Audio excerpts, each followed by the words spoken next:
افغان طالبان کی باجوڑ میں پاکستانی سول آبادی پر گولہ بارود سے 2 بچوں سمیت 3 افراد شہید ہو گئے ہیں۔ گولہ باری باجوڑ کے سرحدی علاقے کٹکوٹ کے گاؤں ملک شاہین میں کی گئی۔ سیکیورٹی ذرائع کے مطابق افغان طالبان کچھ روز سے فتنہ الخوارج کی ایک تشکیل کو پاکستان میں داخل کرانے کی کوشش کر رہے ہیں۔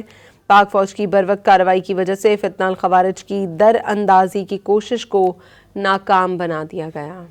افغان طالبان کی باجوڑ میں پاکستانی سول آبادی پر گولہ بارود سے 2 بچوں سمیت 3 افراد شہید ہو گئے ہیں۔ گولہ باری باجوڑ کے سرحدی علاقے کٹکوٹ کے گاؤں ملک شاہین میں کی گئی۔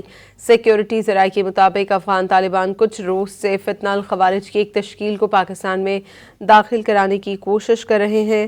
پاک فوج کی بروقت کارروائی کی وجہ سے فتنہ الخوارج کی در اندازی کی کوشش کو ناکام بنا دیا گیا۔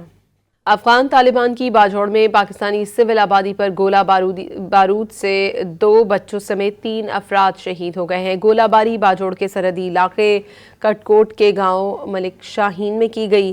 سیکیورٹی ذرائع کے مطابق افغان طالبان کچھ روز سے فتنہ الخوارج کی ایک تشکیل کو پاکستان میں داخل کرانے کی کوشش کر رہے ہیں۔ پاک فوج کی بروقت کارروائی کی وجہ سے فتنہ الخوارج کی در اندازی کی کوشش کو ناکام بنا دیا گیا۔